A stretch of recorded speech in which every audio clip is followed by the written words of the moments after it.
get some sponsors to help on an event we're running. So Okay. Yeah, because I saw that, I looked up the Northway a bit, kind of looked into it, and feel like it really kind of attacks a niche in the market that's not really there right now, like connecting the Canadian basketball athlete to culture and the media and the community and everything like that. yeah, definitely. It's just like so many. I feel like the culture is so underrepresented in the media, and just like there's not a lot of people giving back and teaching these guys how to like maximize their potential and like how to go pro or how to get a scholarship. So just trying to give back any way I can. Did you kind of have that feeling as well, like it being underrepresented when you were like playing university basketball yourself out there at CBU? Oh yeah, definitely. Like if you watch it now, like it's grown so much. Like there's so many social media pages. There's a lot of media outlets. Like definitely youth sports was not as it wasn't as popular. I think that most athletes thought it was either like Division I or nothing. Mm-hmm. Yeah, how come you think that is? I know I was reading a couple of the articles and you said like a lot of the Canadians get overlooked by NCAA schools. Do you think that it's like there's just maybe a stigma attached to Canadian basketball players that they're not like as good, I guess, maybe as the Americans if they're not traveling down to play prep? Or do you think it's just media exposure? Like, what do you think the biggest reason is that Canadians get overlooked? So some guys get overlooked. Like it's all about like your situation and what you're in. So for instance, like if you're playing for like one of the top AAU teams, you're more than likely to even to get noticed. But if you're playing on a team that doesn't necessarily have the same name, and you may be good, it's harder to get noticed. So sometimes guys fall through the crack because that's just how the system is. They may not be on a good enough team. They don't have the connections. Sometimes it just goes like that. Yeah. What was kind of your process of going over to Cape Breton, being from, the GTA? I would assume that maybe Cape Breton wasn't the first thing that popped in your head when you were thinking about playing university basketball. Definitely. It definitely was not the first option. So my story is kind of different.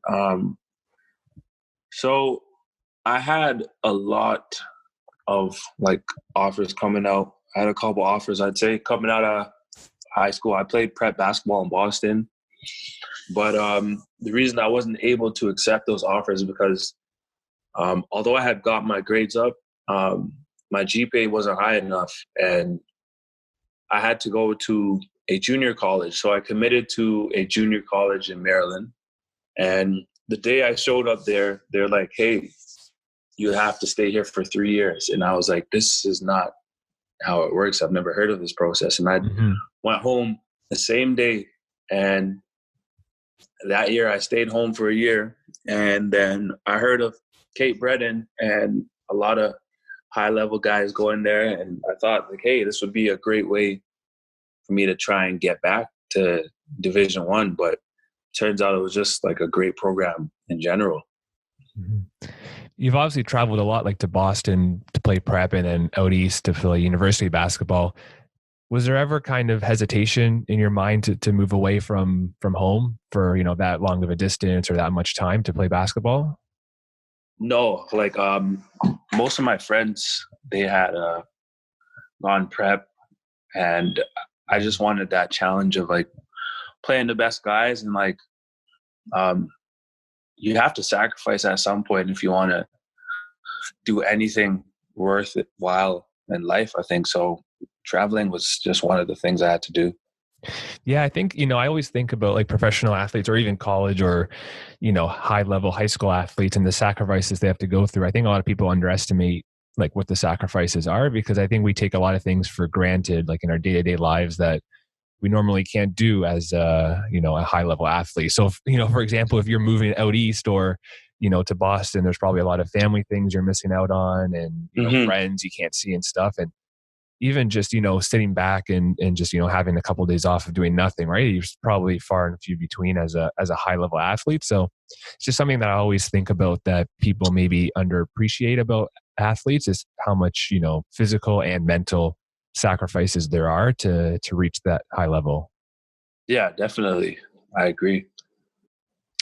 I know at CBU, you were there for about 3 years, and I saw your Yeah. Instagram post. Did you leave a bit prematurely from it? Is that kind of in 2014? I know you talked a bit about 2014 November in Calgary, something had happened, and then you had left Cape Breton. Was it something that you kind of were in control of, or something that maybe was out of your control? Yeah, it was definitely out of my control.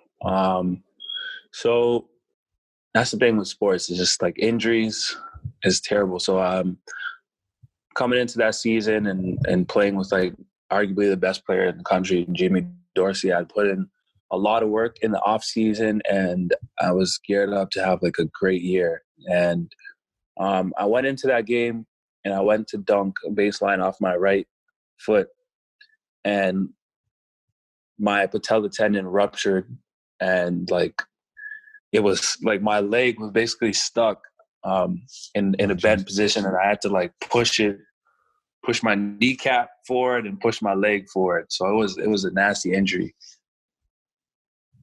Yeah, no, that's definitely, something that's hard to recover from. And that basically just kind of ended your career there. Did you know like right away that was kind of the end, or what was kind of your initial reaction, I guess, after the injury? So yeah, like we all look up to guys like Kobe Bryant, and so just I tried to come back from it, and I did. So I played. That was my second year when I got hurt. So I played about 2 more years, but it was just never the same. I couldn't even do a 1-foot layup. The first year back, I was like limping all throughout the season. I definitely came back too early. I didn't have the right staff around me for the rehab who were knowledgeable enough. So yeah, I'd say like that's, as time went on, I was like, okay, this basketball thing is coming to an end. Was it hard to admit to yourself that it was coming to an end? I have to imagine that, for a lot of athletes, that's probably one of the hardest things to visualize or to, accept, is that your sports career is over, because they hold it's so much of who you are as a person. Your identity is, I'm a basketball player, I'm a football player, and to all come crashing down like that, I can imagine for a lot of people it would be hard to deal with. What was kind of your, I guess, how you kind of got over that mental hurdle, so to say, of admitting to yourself that maybe basketball isn't the right path at the moment, and to kind of pursue something else? I think you hit it right on the head. It was so tough because mentally it's your identity, and like it's what you're known for, it's who you are. So I'd say it took me a little while to get over it, to be honest. Like I just wanted to see how far I could take it. So I tried to push myself for about 3 years after the injury, and after a while I was just like, yeah, this is just not working, and so I just had to let it go. Yeah, no, that's it's obviously, like I said, something that athletes, I think it's because they don't prepare, maybe, or they don't think about it that far ahead in the future. Like when they're playing, they don't think about life after basketball or life after football or something like that. Mm-hmm. Were you thinking about your whole Northway project, about giving a platform for Canadian basketball athletes? Were you thinking about that already while you were an athlete yourself? No, and I think that's such a great question. A lot of athletes really don't think about the future. Mm-hmm. I was so like zeroed in on basketball. I was like, either I make it or or I bust. But you look at a lot of athletes now, like LeBron and Kobe. Sometimes, especially a guy like LeBron, will be penalized for doing a lot off the court. And Kobe Bryant is like quoted as saying, as you're going through your career, you should find out what your next passion is. And I think that is something that's so vital for any athlete to do, because basketball is only like a portion of your career. Like if you make it past past high school, and you're lucky enough to play in college, and then if you're that small percentage that plays pro, your career is like what, maybe 10 years, like unless you're going to the NBA, like, and you're a high level guys, you're going to spend more time being a non-athlete than you are an athlete. So yeah, there's like when you think about it, really, how many players play, NCAA basketball, for example. There's, a lot more Division I teams in basketball than, football, for example, or something. There's just so many teams and so many players, and there's only, a limited amount of NBA teams, a limited amount of G League teams, a limited amount of teams in Europe and Australia and stuff. And there's inevitably going to be guys that fall through the cracks. So I think really, like you said, having that plan while you're playing is something that, can help you maybe, admit to yourself a bit earlier when it's time to step away. And kind of on that point, I used to, see athletes a lot on social media and stuff, and kind of building their brand on social media. And I never really understood it beforehand. I'd be like, why are they spending all this time on social media? They should probably be practicing or something. But now I kind of have a better perspective of it. And like, okay, now they're building their personal brand or something, their business brand, so that when they retire from their sport, basketball, hockey, or whatever it may be, they have something to lean back on, so that, they're not just sitting there, kind of in no man's land, not knowing what to do with their life. Exactly. So true. You've obviously been around a lot of, whether it's playing university basketball or playing prep basketball, and now, with your work with the Northway and being connected with various Canadian basketball athletes, you probably had a good sense of kind of what's the biggest difference between collegiate university players and those that make it to the pros. And obviously there's the kind of physical aspects of it, the better shooter, the better dribbler, the better dunker. But what are the kind of the mental aspects that you've noticed that separates guys that make it to the next level versus those that don't? Some of the mental aspects, I would say, luckily I was fortunate enough to be around like a lot of NBA high level guys and just seeing the difference. I'd say the biggest difference mentally is like their basketball IQ. They're really mature from the basketball sense. They're way ahead. It's night and day. And I think that also comes from who's teaching them the game, the support system, and their attitude. They have great attitudes. So you could, when you see a pro, okay, this guy's has a good chance of going somewhere. Yeah. What was the earliest in your basketball career where that kind of clicked for you, whether it was meeting a pro or something, or a specific coach, where it kind of clicked on you, like how important the mental aspect of the game is? Because I feel like, it's maybe more of a newer phenomenon, or people are starting to put more of a focus on it, in the past maybe 10 or 15 years. Whereas prior to that, I think a lot of people underestimated how important the mental aspect of the game was. To be honest, I didn't realize how important the mental aspect of the game was until like college. And just like even confidence, like how many players are good, but they're not able to show it in a game because their confidence is low. So like, I think my coach always used to say as a kid, basketball is 90% mental, 10% physical. And like, it took me a while to get it, but it's so true. Yeah.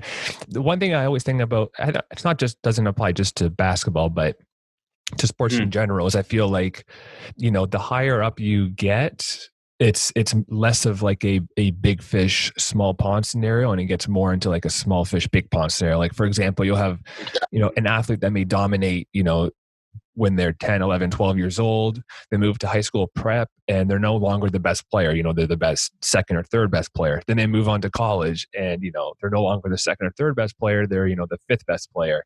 Then they go to the pros and, now they're a bench player.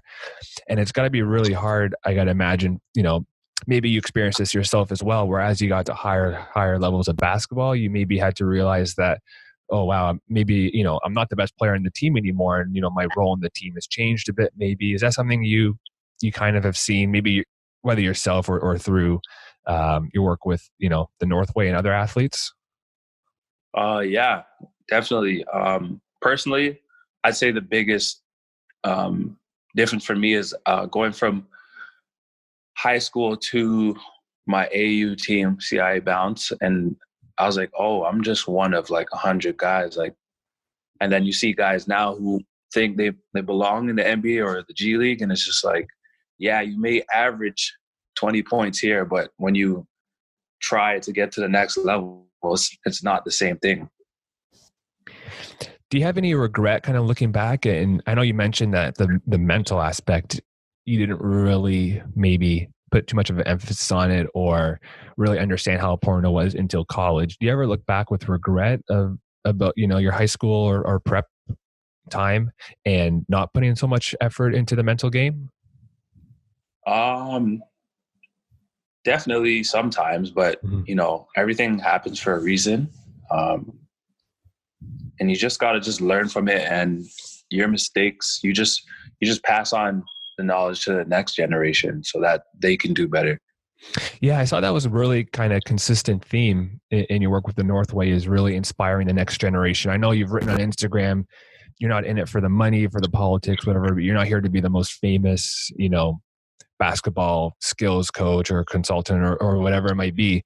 You're there just to inspire the youth. And I think that's such an important message, because a lot of youth athletes, they can get lost in the system, or they don't have that role model to look up to. And I think the more and more people that kind of take on the role that you do as a role model in some way for the younger athletes, it'll just kind of help grow the game in general. Yeah, honestly, it's so important, the mental side. Like, it's so good that you're touching on it. It's just like, if you look at every basketball player like in Canada who's made it, look at the person behind them. Mm-hmm. And if they don't have that person guiding them and helping them navigate the basketball world, they're not going to make it. So like the mental side, again, like it's so undervalued. Yeah, and I feel like the mental side in a game like, or a sport like basketball, is even more important than maybe some would realize, because in basketball, you can get on hot streaks and cold streaks pretty quickly. I'm sure you've experienced both in your time. And basketball is a weird sport. Like, for example, shooting a 3-point shot, the best athletes in the NBA, they probably hit like high 30%, 3-point shot. Yeah. If they're lucky, they'll get low 40% shot. And as an athlete, you strive to be perfect in everything you do, right? And by striving to be perfect, you want to hit every shot. But it's like, okay, well, I can try and hit every shot, but really the best players in the world are only hitting the shot, 35, 40% of the time. Yeah. It's a weird sport, basketball, where it's like, perfectionism isn't what the standard is to a certain extent. It's like the 35 or 40%. And yeah. Mm-hmm. Yeah. Sorry, go ahead. Sorry, what were you saying? No, I was going to say, yeah, like as an athlete, that's got to be kind of hard to maybe come to terms with, because you're pushing yourself as you're growing up to be the best you can be. And then when you get to the, a certain level and you realize that I only need to be good 35% of the time, like it's just a weird dynamic I always find with basketball, especially. Mm-hmm. You see a lot of guys crumble because of things like that. Like even now, some of the guys I'm mentoring, like they struggle with that aspect of the game. And they'll be like, "Oh, I didn't have a good game." I'm like, "You took 3 shots. How can you say that? You got to take like 10." So you can't be perfect, and you can't be afraid to make mistakes. But that's a humble. I think a lot of basketball players, athletes, they struggle with it. Yeah. So right now you said you're kind of doing some consulting, I guess, with basketball players. Do you go and reach out to them? Do they come and reach out with you? How does that kind of process work? So I've noticed like there's a need for collegiate athletes to go pro, and they don't understand the process. They don't have the connections. They don't know how it works. So some of the guys I'll reach out to, some guys will reach out to me. So I'll just connect them with agents, or I'll speak to GMs on their behalf. And even high school guys who, want a scholarship, or they want to go to a prep school, whatever the case may be. So it's just, doing that type of work.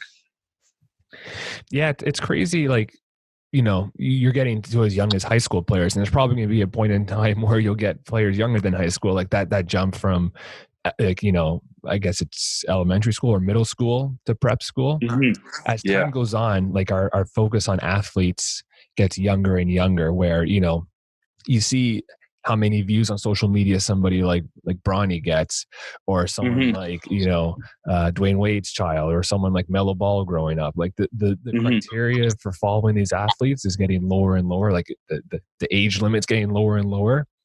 And I have to imagine that people like you to help, be that bit of a role model or consultant for these athletes is so important, because as a kid, it's hard to deal with all the fame and hype you get, especially in the social media age where, you're getting millions of followers on Instagram and you're 14 years Yeah. old. That's got to be hard to navigate. Yeah, man. Like, it's just, and there's a lot of like people who will try and take advantage of them. So you see a lot of guys like fail because they don't have the mentorship or someone behind them. So yeah, man, I think it's so undervalued. Mm-hmm. Yeah. And, kind of talking back about when I was speaking about kind of how athletes use social media as like a personal branding tool, so that when the game kind of, may not be there for them anymore, they have that to fall back on for other business opportunities. And now it's a bit of a sticky situation, right? Where, Mm-hmm. social media it's a tool that we can use not only, as athletes, but as people in general to build our personal brand and stuff. But then there's all the hype and fame that comes about it. And, somebody like, that's a bit older, like yourself and we may be able to navigate those two different streams of social media and kind of focus in on Mm-hmm. the more important things. But for, a 14 or 15-year-old kid, it might be harder to do. What kind of advice would you give to those 14, 15, 16-year-old kids that are just getting, so consumed in social media and maybe in the wrong way? I mean, it's tough because like a lot of these kids, like they get so consumed with it, and they lose vital communication skills. So I would say have time limits for yourself and understand that social media is a tool. It's not something you should take as a joke, because it can be the difference between you getting a scholarship or getting drafted. So I think if I was to ever give them that advice, I'd just say treat it like a business. Like, this is a part of your livelihood. Mm-hmm. Yeah, it's kind of like the notion of like, too much of anything is a bad thing, right? Like social media is Mm-hmm. good in its own context, but when it becomes over consuming, then that's where things kind of go downward. And especially with, find that myself with like, just practicing or playing sports or something, like the physical demand of it. We always want it, like we play the sport because we love it. We want to do it 24/7, but sometimes it's hard to take that step back and be like, okay, maybe I need to take today off because, I have a tweaked shoulder or something. Mm-hmm. Growing up playing basketball, how hard or kind of what were your experiences of kind of those dilemmas of, you wanting to push yourself physically? I guess you talked about a bit with your injury, but what was kind of your thought process around, the divide of wanting to push yourself and keep playing, for practices and stuff. And then, admitting to yourself you need a rest day or something. Cause even myself, I struggle with rest days at the gym. Like I can't even take a day off the gym without thinking Yeah. I lost, half my body weight in mass or something. Right. Yeah. Yeah, definitely. I think that was a tough part for me, and probably the reason why I got injured, because just not having the right people around me to teach me how to work out and take care of my body. So I was always trying to achieve everything in one day, like as much as I can. And there wasn't really a detailed process of getting the 1% every day. I was trying to get the 20% every day. So yeah, that's something I struggled with. Yeah. And that's something that I think that, people in the position of yourself, as you're now giving back to the community, I think that's where, there's a lot of value in that, in consulting with athletes and kind of, just explain to them that, I've been through the process. I know what does and doesn't work. And, I know that you think something works. I know you think something doesn't Yeah. work, but it's all about perspective, right? Like when you're at that young age, you have your brain is just different. It's not fully developed yet. You have a different perspective on things. You need somebody to kind of take you under the wings like you're trying to do and really just show you the ropes and show you, what does and what doesn't work. And I think that just comes down to trust because, a lot of kids, they may not even, I don't know, they're stubborn, I'd say. Some of them can be stubborn. And, it's hard to tell a 16-year-old, hey, you should do this. Cause at that age, we all think we know everything. So Right. I think it depends a lot on the attitude of the athlete. Was there a time when you were maybe 15 or 16 years old and you kind of went through something like that, where maybe somebody was telling you to do something and you thought, oh, I just know what's best. Like just go away. Let me do my thing. And then looking back on it, you thought, oh, okay, maybe things weren't the way that I thought they were. Yeah. I'd say there's like two things. One was studying, taking school seriously. The second thing was thinking that I had to go play in the States for high school. And like you mentioned before, small fish, big pond, small fish, or whatever, vice versa. So if I would have stayed, I think it was a good opportunity. I still did well with it, but I think I could have, if I would have listened to those people to study and stay in Canada and be a big fish in a small pond, I think that would have been better for me.